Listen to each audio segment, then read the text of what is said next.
Hi guys, welcome back to another video. In this video we're going to be looking at this lovely class 20. Now generally speaking, I would imagine most of you are familiar with this loco. This is probably cropped up in more or less everyone's train layout or train set at some point. It's quite common. I'll put it there with like the class 8s. This is like the next one up. I quite like the class 20 myself. Now with this one, it's having some running issues, so we'll take it over to the track and I'll show you what's up with it. But we're going to tear it down and get it running more or less like new again, I guess. So without further ado, let's take it over to the bench and have a look at it, shall we?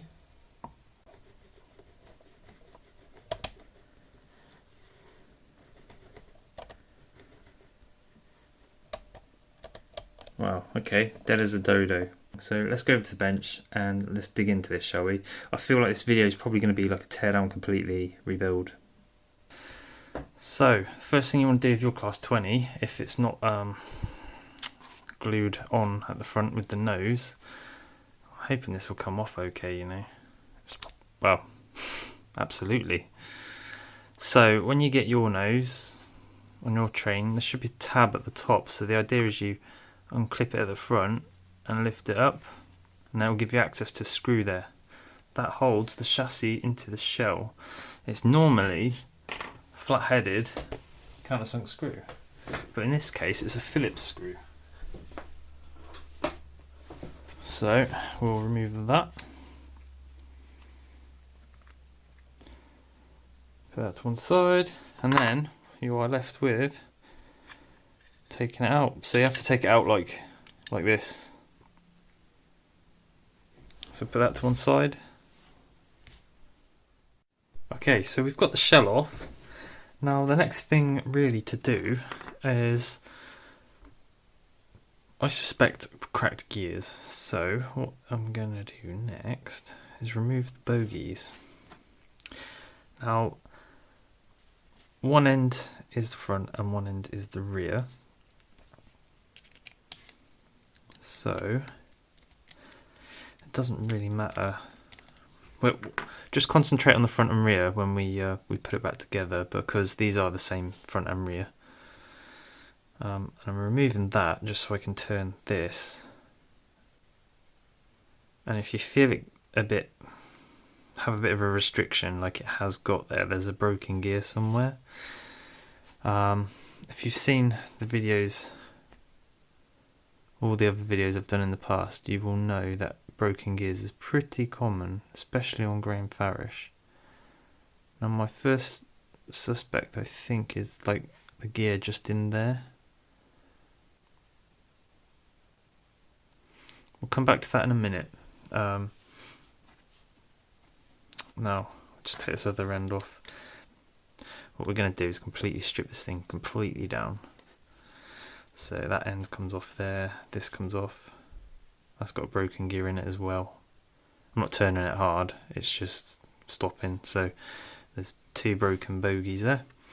Next thing, now this is a new one for me, is this cover. And I suspect it just lifts up and out, which it does. Which is quite nice actually. There's two little holes there which will pick up on these two little lugs. We'll put that to one side. It's probably the first time I've ever seen one of these actually. This must be the latest type they did as a pull chassis. Very bizarre.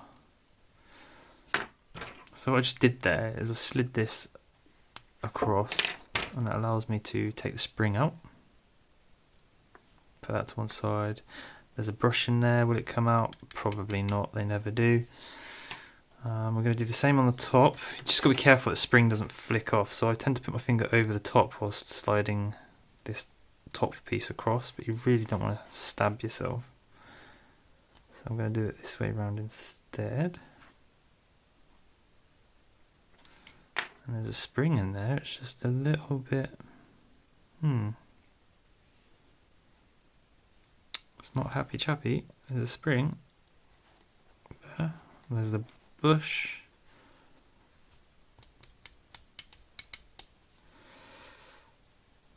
There's definitely a brush in there.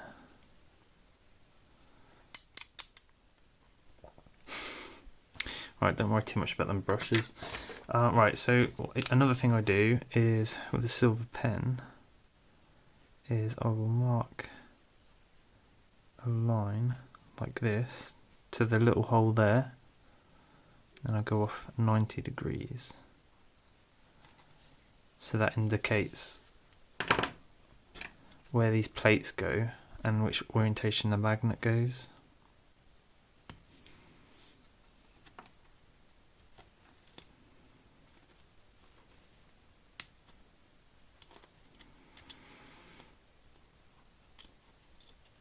So that's one off, and the other one's kind of come off as well. It's got a bit of a bend in it. We'll come back to that. I'll show you how to put it all back neatly together when it's all said and done. It's just important at this point to get all the bits out, so just be wary, there's 2 brushes in here. So the next one's taking these little Phillips screws out. Most class 20s that I've done, these have been flat-headed screws, so that leads me to believe the other screws were probably as per what they were meant to be. This is just a bit of a limited run of chassis, or I've just been buying the really old ones all the time. So I'm simply just taking all 4 of these screws out.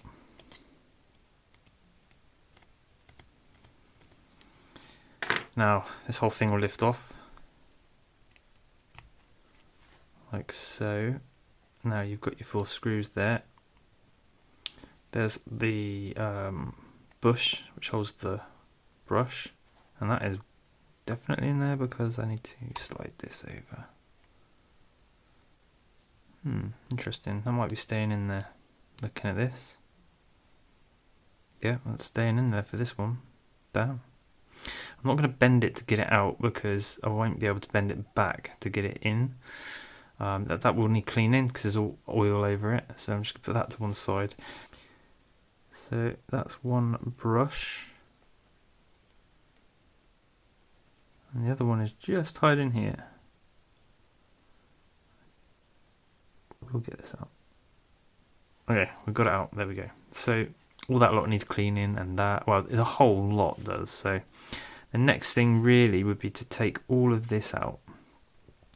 Now I'm not going to, because it's a bit of a faff to sort it all back out. I'm just going to show you, like, backwards and forwards. That's the play you should have. Some of your class 20s will have white plastic bits here instead of a spring to transfer the motor to the worm gears, the drive from there. I'm not going to remove all of this, it's not needed. I think the main problem with this loco is too much oil on the armature, because it shouldn't be black, and we'll come to that in a minute. But that's ready for me to pretty much clean. If you wanted to, so there's 1, 2, 3, 4, 5, 6, and these are called bearing blocks. They're normally white, and you can get them from Farish and Spares. And what they can do is wear out. Now there is a bit of play in that one. I'm not going to change them. I don't ever think it's not really, I don't think it's needed on this loco. So for me, I'm just going to clean all this up. I'll show you how to do the motor. But it's just isopropyl alcohol on a cotton bud, get the oil off. Try and stay away from the motor for the time being. We'll come back and I'll show you what we do with that. I'm going to go over to these now. So we've got all those bits in pieces. So that'll be cleaned up. Make sure that's completely oilless. All of it really. When you're doing the motor, you just got to be careful of these windings. If you short them out, like if I got a bit of metal and scratched that, it's knackered. You would have shorted out too many coils. So degrease it. Cotton bud's a good one. We're going to the bogies. Now these are both going to be the same, except the contacts are opposite. So if I was to overlay this one with this one, the contact here is going to the bottom set of wheels. The contact, there is no one at the bottom there. Oh dear. It would be, this one would go to the other side of the wheels. It's basically, so when it's in the loco like this, the 2 axles that are closest to each other, or the 2 contact patches which run on that brass strip under the loco, both take power from this side of the loco, and that one send power to the chassis. So that's how it works. You've always got they're like a mirror image of each other. If you put a mirror here, look. And most diesels are like that, but specifically on the Class 20, remember that. It's okay, we'll be putting those bits back in. You can get little pickups from Farish and Spares. Right, so you saw what I did there. Flat-headed screwdriver, I just clicked it, and it's just going to pop out. Watch, there's a spring. I'll release the spring. There we go, it's safe now. This will need degreasing, and so I shall put that to one side for the degreasing. In fact, most of it will be degreasing. Now here, we have got an issue. It doesn't like turning. Now, I can see this one here. Zoom in. See it just there, look. There's a crack across the gear. Now, to start with one gear and work your way across, I'm actually using the phone as a magnifying glass here. You could do the same thing, because I've got a magnifying glass, but it's not great. I'm going to start at this axle and work my way across, slowly turning it. And you should physically see a crack. And I think that first one's good. I know this second gear is not so good. That one there. Another one in the middle. I think that'll be fine. They always are. I've never seen a broken one of those.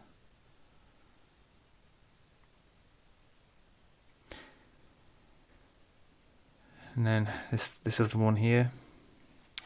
So that would be 16 tooth, 12 tooth, 16 tooth, 12 tooth, 16 tooth. So now we're now looking at this 12 tooth. I'll turn it from the other end. I'm trying to get the light to bounce off where it might be obvious I can see it.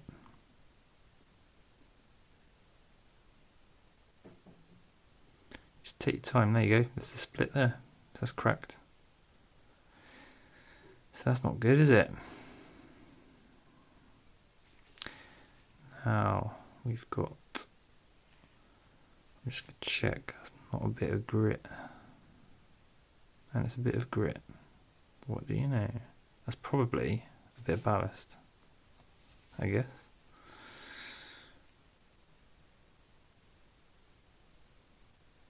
I think they're all good except for these two 12 gears in the middle. So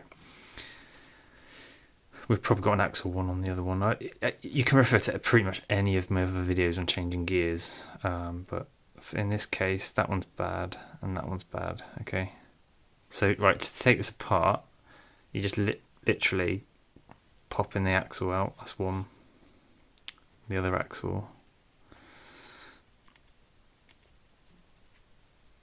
Oh, blimey.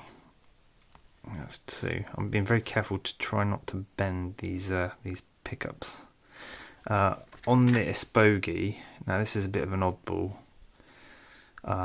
These plastic bits have been melted over. You can remove these pickups if you knife the top of these off, but generally speaking, if I dunk that in a pot of IPA and I brush it all up with a brush, I'll get most of the grease off of that and it'll be absolutely fine. And to be fair, all you're really wanting to get rid of the oil, you want to get rid of the oil basically on these bits here and on the axles, because you don't want oils and electrical contacts. They just don't work. They make it a lot worse. So that's literally as far as I'm going to take that bogie apart. That seems to be happy as Larry. There should be no restriction there. It shouldn't clunk or click or nothing. If it is, you got to sort it out. I'm going to clean all these bits up. I'm going to be back in a minute.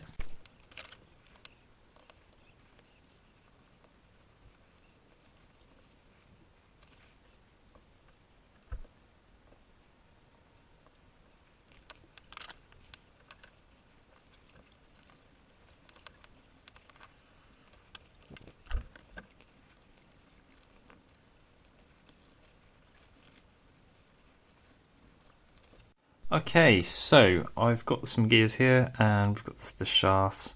We've got a bogie to put those in too. Now the shaft there is 1.7mm, but the gears are slightly under that. And what I'm actually going to do is drill a hole for 1.8mm into these gears, so that they can rotate on that shaft as well as the shaft rotating in the bogie. So you really need to just measure the pin you've got, and either go with the size of the pin or just above it. With these idlers, I prefer to go just above it. So if it's 1.7mm shaft, I'll go 1.8mm drill bit in the plastic, because the plastic also flexes when you drill it. But that will also allow you to have hopefully, a nice. That's quite a nice fit. That just slides right on, and you're not pushing it on there. It just sort of floats inside, and that should be smoother than that.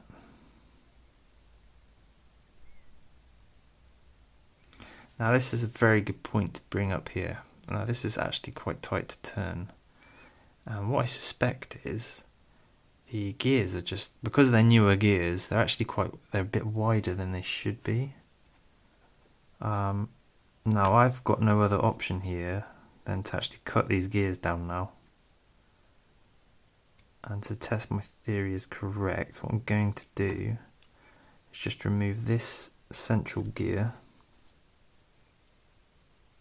I'm going to show you this because this can happen, and then some people might be like, oh no, what do I do?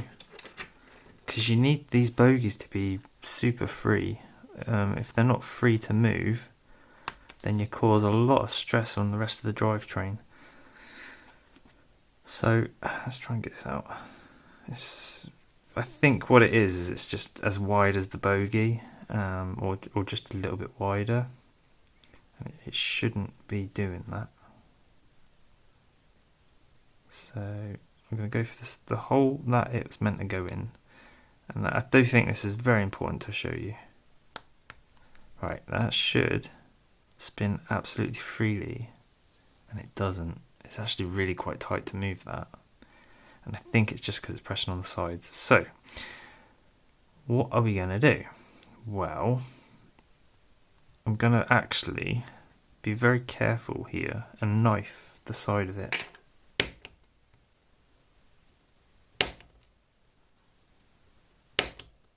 Okay, no measurement needed.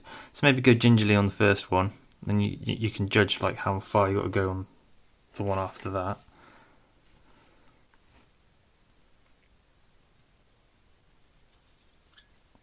I was hoping this was going to be a relatively straightforward video, but in a way I'm glad it wasn't, so you can see what can happen and how to sort it if you need to. Be very careful not to drill your fingers when you do this. I can't really think of a better way to clamp these gears, unfortunately. You just got to be careful. So it's a 1.8mm drill bit, 1.7mm shaft. It just about kisses the inside of the cog when you put it in. And I've cut the top of that one, and I cut the top of hopefully that one. Yep.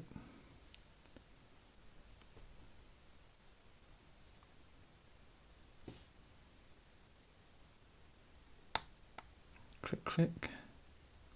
Absolutely free to turn. Bingo, bongo. We'll go for the middle cog now.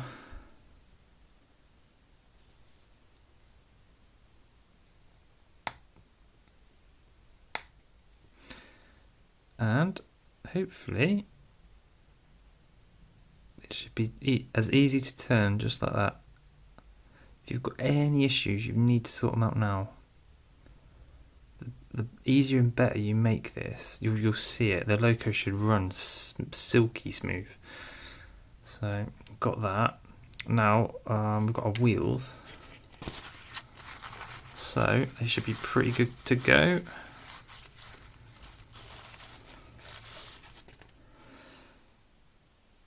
Yeah, so on the wheels, you see there's an insulated side and there's a non-insulated side. I just out of practice, I like to put all the same sides of the wheels on the same side of the loco. It's just a habit that I've gotten into. Now what you want to do is just pinch those in and get the rims started. And you're holding it basically in the groove, and then click it in. You just want to make sure them contacts are all in. Make sure that's nice and smooth running. And it is absolutely lovely. That is really nice. We'll do the same the other end. Pinch them in. Get those rims over the contact pieces. And this is the same for the contacts that are loose on bogies, okay? They are a bit more fiddly. There we go, that one's in. Make sure that runs lovely. And it is. Whilst it's dry, I'll move it forwards and backwards quite frantically for a while so that it can do its wearing.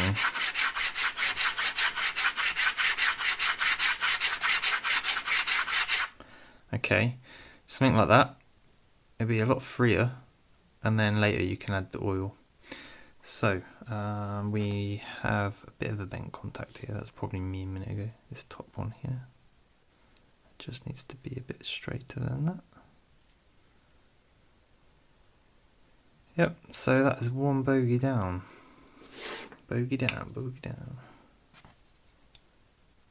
And so we've got a bogey frame, and then what we need, I'll just show you the one, you can put the other one together yourself. It's exactly the same, pretty much, except those pickup points, don't forget. So coupling, there is on the underside a pin that has to face down. I'm putting my finger over the end of this spring, and with the pin pointing downwards, you see the little knob on the back there, that has to go in the spring, lift it up and over and down, and that's in. Like that. Be very careful, handle like eggs. Now this end with the two little bits, going about 45 degrees, so you're going over the coupling, and then sort of like bring it down. You ain't got to click it down, but it's safe now. So I'm holding that top gear there. What I'm looking for before I just crunch this down is that the pickups are actually within the frame, otherwise they can hang up sometimes. And that's in. That has literally just gone in. Check that everything is free to move, and it is lovely. So you do your other bogey just like that, and you got yourself a lovely running bogey. So I'm going to do that, and we'll be back in a minute, and we'll start putting the chassis back together, I think. Okay, so we are back with the chassis. I've done both bogies. Now, the first thing really is going to be to put this chassis bottom half back on. Now, the easiest way to remember which way around this goes is where the bush is for the brush. It has to go with the armature, the commutator is for the armature. The whole thing's called an armature. So you've got a commutator and a stator. So that's going to just slide on in like that. The nuts are still in the side, just check that you've still got your nuts in the chassis. And I'm just going to screw this down. Not mega tight, by the way, it's just till you feel the resistance, really. I've seen a lot of people just graunching screws in, and that can cause you issues. So try and avoid that. It's quite handy to grab yourself set of tweezers. Now you want it nipple side facing up, and if you guys have seen the other videos that I do, you'll know that everything's basically the same with Graham Farish. It's so similar. But I don't think I've shown you a class 20, which is bizarre because I've done a lot of them. So basically that nipple goes, the spring goes over that nipple. So you want the brush to go in first. At this point, if you've got new ones, use new ones, new springs and brushes. The spring will follow.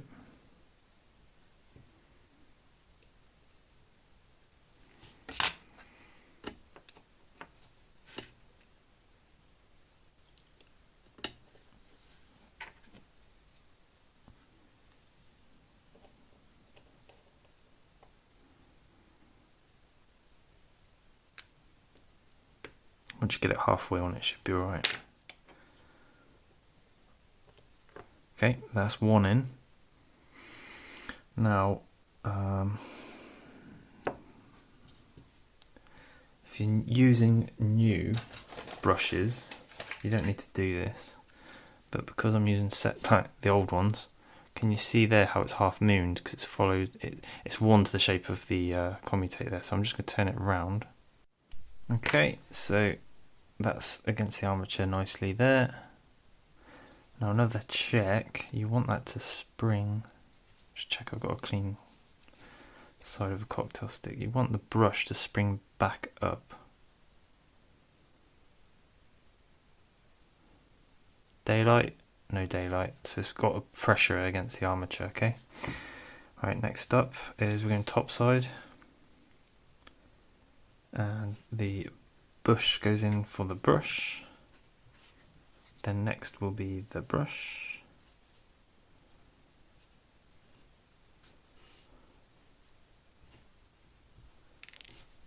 And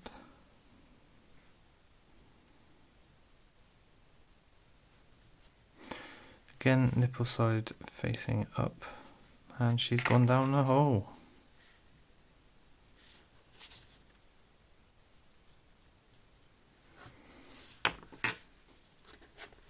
Just be careful if you're doing this with a knife blade. You could use a set of a flat-headed screwdriver or something, but the knife normally works quite well for this. You just got to be careful you don't cut yourself. Just be careful, guys.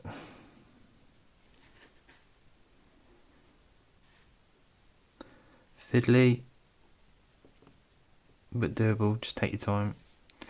And again, you can see daylight there, where the moon of the brush is. It's like 90 degrees off where it should be, basically. So I'll just adjust that again.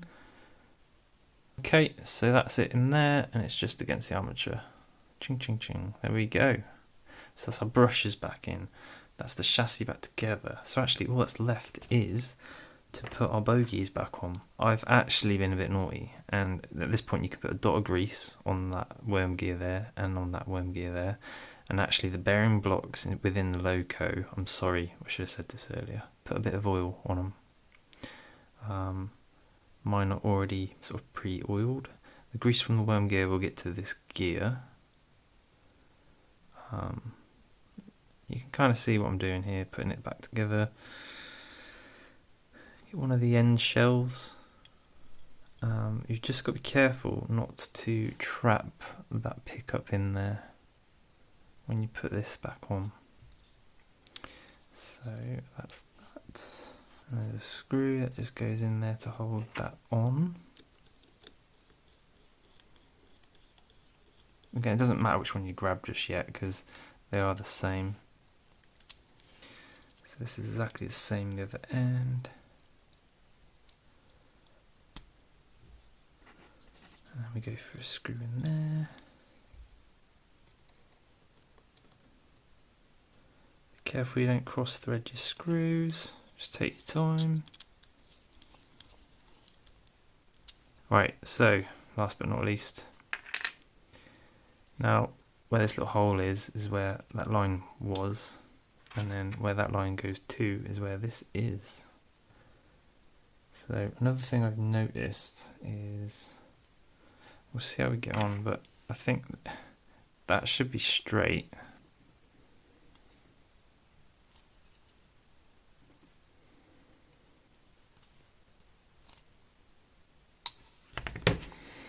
So this is numero uno.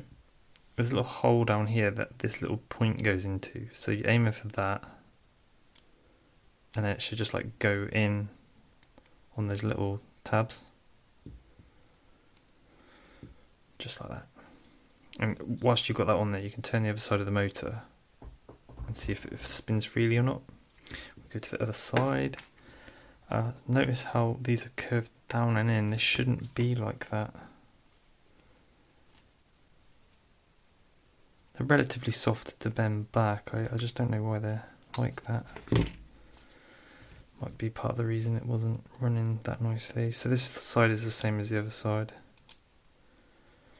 And that's it, guys. We're going to go take this over to the track and just check that it runs right before going further with putting the shell on and stuff.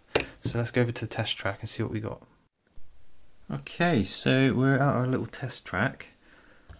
First run, I've not done a run, I'm not cheating.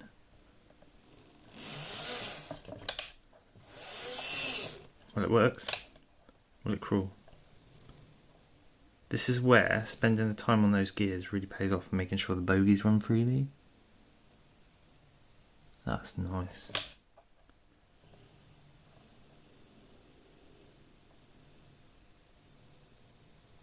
Just bear in mind, I've not actually oiled anything. So we'll do that next.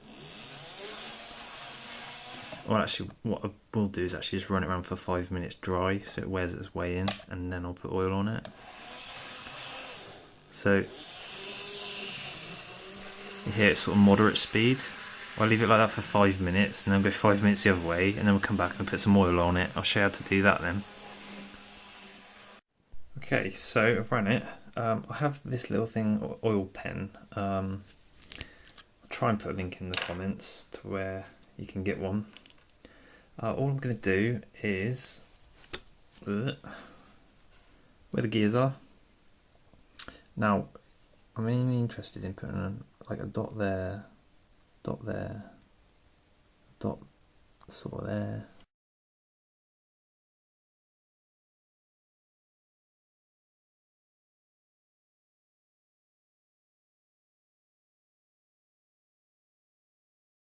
Now, I'm going to put this on track.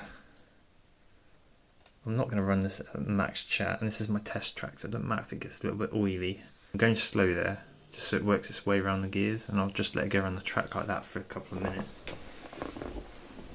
Because if I go max chat, I just flick it off.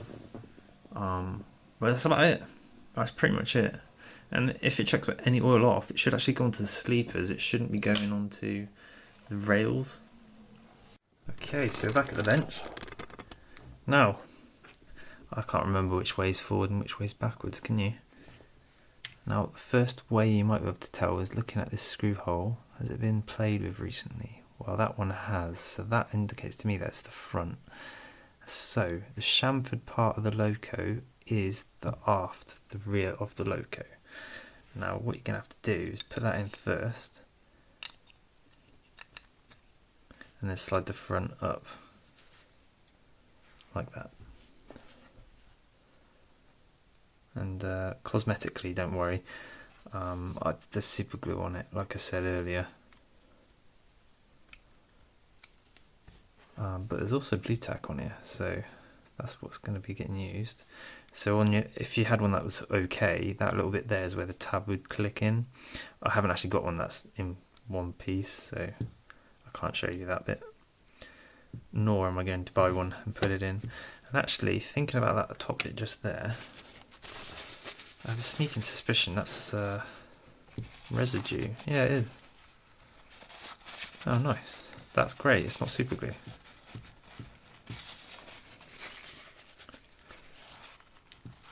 Fantastic.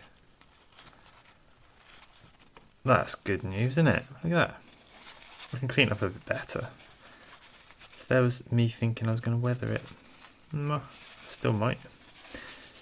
Right, and then last but not least, on this one, this is the only one. This is the only class 20 I have that actually has this. I've never seen it before in my life.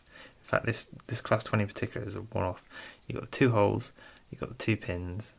That's where they go. Click, and it is in. Odd that they added that, but they have added that. So that's nice. So let's go back to this track and we'll run it round, shall we? Okay, so just bear in mind, this thing's on DC. I'm quite fond of the 20. They seem to run remarkably well.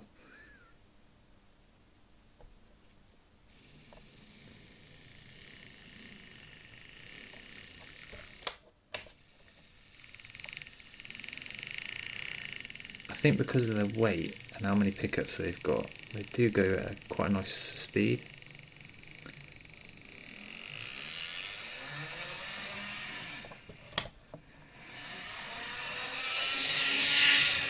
also quite quick when you want them to be.